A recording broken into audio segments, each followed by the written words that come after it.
کا طریقہ، ایک وتر کی ادائیگی کا طریقہ۔ عائشہ رضی اللہ تعالی عنہا سے روایت ہے، انہوں نے فرمایا کہ رسول اللہ صلی اللہ علیہ وسلم ہر 2 رکعت پر سلام پھیرتے تھے اور ایک وتر پڑھتے تھے، یعنی چاہے آپ 3 رکعتیں پڑھنا چاہتے ہیں تو 2 رکعتیں پڑھ کے پھر ایک الگ رکعت۔ ٹھیک، آپ نے کبھی حرم میں وتر پڑھے؟ مختلف طرح سے پڑھاتے ہیں نا، کبھی تو 3 ایٹ اسٹریچ پڑھا دیتے ہیں اور کبھی کیا کرتے ہیں 2 کے بعد سلام پھیر دیتے ہیں اور پھر ایک کھڑے ہو کے پڑھتے ہیں۔ تو ایک طریقہ یہ ہے۔ 3 وتروں کی ادائیگی کا طریقہ، نماز وتر کو مغرب کی طرح 2 تشہد کے ساتھ نہیں پڑھا جائے گا، یعنی اگر 3 وتر پڑھنے ہو تو 1 تشہد اور 1 سلام، یا پھر 2 تشہد اور 2 سلام کے ساتھ پڑھے جائیں گے۔ مغرب کی طرح نہیں ہونے چاہیے وتر۔ مغرب میں کیا ہوتا ہے 2 رکعت کے بعد آپ تشہد پڑھتے ہیں، پھر 1 رکعت کھڑے ہو کر پھر آپ نماز پڑھی کرتے ہیں۔ وتر میں یہ نہیں ہوگا۔ وتر میں کیا ہوگا، 3 رکعتیں کٹھی پڑھ کے آخر میں بیٹھیں گے، ایک طریقہ۔ دوسرا 2 پڑھ کے سلام پھیر کے پھر ایک اور الگ پڑھیں گے۔ ابن عمر سے مروی ہے، انہوں نے کہا رسول اللہ صلی اللہ علیہ وسلم وتر اور 2 رکعتوں کے درمیان سلام کے ذریعے فصل فرماتے تھے اور ہمیں سلام کی آواز سنواتے تھے۔ ٹھیک ہے، اونچی آواز سے سلام کرتے تھے۔ حضرت عائشہ سے مرفوعاً مروی ہے کہ آپ صلی اللہ علیہ وسلم 1 رکعت وتر پڑھتے اور 2 رکعتوں کے بعد آخری رکعت ادا کرنے سے پہلے باتیں بھی کر لیتے تھے، یعنی جب سلام ہو گیا تو پھر اس کے بعد آپ بات بھی کر سکتے ہیں۔ اس سے یہ پتہ چلتا ہے کہ چاہے 3 وتر کی نیت سے آپ پڑھ رہے ہیں 2 رکعت، تب بھی اس 2 رکعتوں کے بعد کوئی بات چیت کرنی پڑے تو کر سکتے ہیں۔ 3 رکعتیں 1 2 3 بغیر تشہد کے 3 رکعتیں پڑھ کے تیسری میں پھر اتحیات اینڈ تک پڑھنا، ایک طریقہ یہ ہے۔ دوسرا کیا ہے 2 رکعتیں پڑھ کے سلام پھیر کے پھر ایک اور رکعت پڑھ کے اس کو وتر بنانا۔ حضرت ابو ہریرہ سے روایت ہے کہ رسول اللہ صلی اللہ علیہ وسلم نے فرمایا 3 وتر نہ پڑھا کرو، 5 اور 7 وتر پڑھا کرو، اور مغرب کی نماز سے مشابہت نہ کرو۔ ٹھیک ہے، یعنی 3 کی بجائے 5 اور 7 وتر، اس کے مطلب میں 3 منع ہے، 3 مغرب کے ساتھ مشابہت منع ہے بس۔ 5 اور 7 وتروں کی ادائیگی کا طریقہ، حضرت عائشہ سے مروی ہے کہ رسول اللہ صلی اللہ علیہ وسلم وتر کی 5 رکعتیں ادا کرتے اور ان کے درمیان بیٹھتے نہیں تھے، یہاں تک کہ 5ویں رکعت پہ بیٹھتے اور سلام پھیرتے۔ ایک یہ طریقہ ہے، اگر آپ 5 وتر پڑھ رہے ہیں تو 5ویں رکعت پہ، یہ جو اوپر والی حدیث میں ہے نا 3 نہ پڑھو، بلکہ اگر زیادہ رکعتیں پڑھنی ہے تو پڑھتے جاؤ آخری پہ جا کے تحیات پڑھو۔ ام سلمہ سے روایت ہے، انہوں نے فرمایا کہ رسول اللہ صلی اللہ علیہ وسلم 7 یا 5 رکعت وتر پڑھتے تھے اور ان کے درمیان سلام یا کلام کے ساتھ تفریق نہیں کرتے تھے۔ میں نے ایسی مساجد میں نماز پڑھی ہے جہاں امام نے اسی طرح 5 ایٹ اے اسٹریچ پڑھائے تراویح کے بعد۔ ٹھیک ہے، تو اس طرح پڑھ سکتے ہیں۔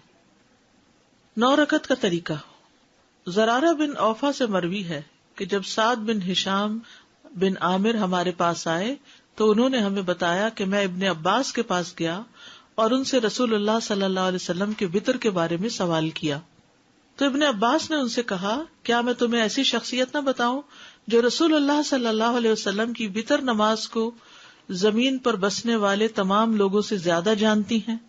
میں نے کہا کون؟ فرمایا عائشہ رضی اللہ عنہا، کیونکہ وہ آپ کی بیوی تھی، آپ کی خلوتوں کی ساتھی تھی۔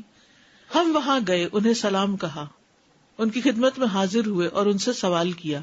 میں نے کہا مجھے رسول اللہ صلی اللہ علیہ وسلم کی وتر نماز کے بارے میں بتائیے۔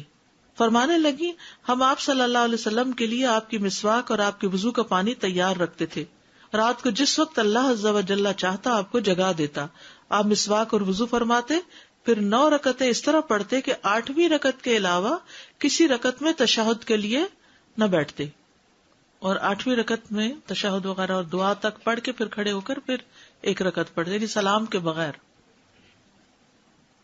اے بیٹے، پھر جب رسول اللہ صلی اللہ علیہ وسلم بوڑھے ہو گئے اور آپ کو گوشت نے پکڑ لیا تو 7 رکعت پڑھ کر سلام پھیرتے اور بیٹھ کر 2 رکعت پڑھتے، تو اے بیٹا یہ 9 ہو گئی۔ آپ جب کوئی نماز شروع فرما لیتے تو اس پر ہمیشگی اور پابندی کو پسند فرماتے۔ وتر میں قرات کون سی صورتیں پڑھی جائیں؟ سورۃ الاعلی، الکافرون اور الاخلاص۔ ابی بن کعب رضی اللہ عنہ سے روایت ہے کہ رسول اللہ صلی اللہ علیہ وسلم 3 رکعت وتر پڑھتے، پہلی رکعت میں سبح اسم ربک الاعلی، دوسری میں قل یا ایھا الکافرون اور تیسری میں قل ھو اللہ احد پڑھتے تھے۔ معوذتین، عبدالعزیز بن جراج کہتے ہیں کہ ہم نے ام المومنین عائشہ رضی اللہ عنہا سے پوچھا کہ رسول اللہ صلی اللہ علیہ وسلم وتر میں کون سی صورتیں پڑھتے تھے؟ تو انہوں نے کہا پہلی رکعت میں سبح اسم ربک الاعلی، دوسری میں قل یا ایھا الکافرون، اور تیسری میں قل ھو اللہ احد اور المعوذتین. یعنی یہ بھی آتا ہے، خالی قل ھو اللہ بھی آتا ہے اور اس کے ساتھ معوذتین بھی آتے ہیں. سورۃ النساء کی آیات. ابو موسیٰ اشعری رضی اللہ عنہ دوران سفر مکہ اور مدینہ کے درمیان تھے تو انہوں نے عشاء کی نماز 2 رکعت پڑھی، پھر کھڑے ہوئے اور 1 رکعت وتر پڑھا اور اس میں سورۃ النساء کی 100 آیتیں پڑھی. ٹھیک ہے، تو ایسے بھی وتر پڑھ سکتے ہیں، 1 رکعت لیکن بہت لمبی رکعت. پھر فرمایا میں نے اس بات میں ذرا بھر کوتاہی نہیں کی کہ اپنے قدم وہاں رکھوں جہاں رسول اللہ صلی اللہ علیہ وسلم نے اپنے قدم رکھے، اور وہی کچھ پڑھوں جو رسول اللہ صلی اللہ علیہ وسلم نے پڑھا. ٹھیک ہے، تو یہ سفر میں وتر پڑھنے کی دلیل بھی ہے اور لمبے وتر پڑھنے کی بھی. یعنی آپ اگر عشاء کے ساتھ وتر پڑھنا چاہتے ہیں تو سورۃ الاعلی اور کافرون اور اخلاص پڑھ کے ختم کر دیں، اور اگر آپ صبح تہجد کے وقت پڑھنا چاہتے ہیں تو 2 کر کے آپ الگ سے بھی 3 وتر پڑھ سکتے ہیں، اور آپ 8 رکعتیں ایٹ اسٹریچ پڑھ کے بیٹھ کے پھر 9ویں پہ بھی پڑھ سکتے ہیں. تو جو بھی آپ کو سوٹ کرتا ہو آپ کر سکتے ہیں. ٹھیک ہے، اب یہ ویرائٹی آپ کو فرض نمازوں میں نہیں ملے گی، یہ صرف وتر میں ہی ہے کیونکہ اس کے ساتھ نفل ہے. دعائے قنوت، رکوع سے پہلے دعا کرنا.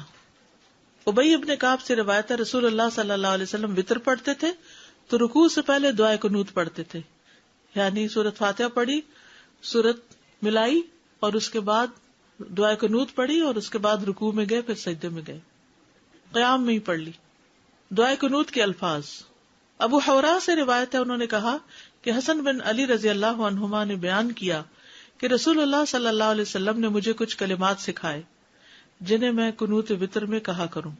اللہم اہدنی فی من ہدیت وعافنی فی من عافیت وتولنی فی من تولیت وبارک لی فیما اعطیت وقنی شر ما قضیت انک تقضی ولا یقضی علیک وانہ لا یذل من والیت ولا یعز من عادیت تبارکت ربنا وتعالیت. ٹھیک ہے، ایک اور دعا. علی بن ابی طالب رضی اللہ عنہ سے مروی ہے کہ رسول اللہ صلی اللہ علیہ وسلم اپنے وتر کے آخر میں یہ کہا کرتے تھے اللہم انی اعوذ برضاک من سخطک وبمعافاتک من عقوبتک واعوذ بک منک لا احصی ثناء علیک انت کما اثنیت علی نفسک. اور ایک اور دعا بھی جو پڑھتے ہیں اللہم انا نستعینک ونستغفرک ونؤمن بک ونتوکل علیک ونثنی علیک الخیر ونشکرک ولا نکفرک ونخلع ونترک من یفجرک اللہم ایاک نعبد ولک نصلی ونسجد والیک نسعی ونحفظ ونرجو رحمتک ونخشى عذابک ان عذابک بالکفار. وتر کی بعد کی دعا، وتر کے بعد کی دعا. ابی ابن کعب سے روایت ہے کہ رسول اللہ صلی اللہ علیہ وسلم 3 رکعات وتر پڑھتے، پھر جب فارغ ہوتے تو فراغت کے وقت 3 دفعہ سبحان الملک القدوس، پاک ہے بادشاہ نہایت مقدس، یعنی اللہ تعالیٰ کی تعریف بیان کرتے، یہ پڑھتے. آخری مرتبہ لمبا کر کے پڑھتے سبحان الملک القدوس سبحان الملک القدوس سبحان الملک القدوس، ایسے لمبا کر کے پڑھتے.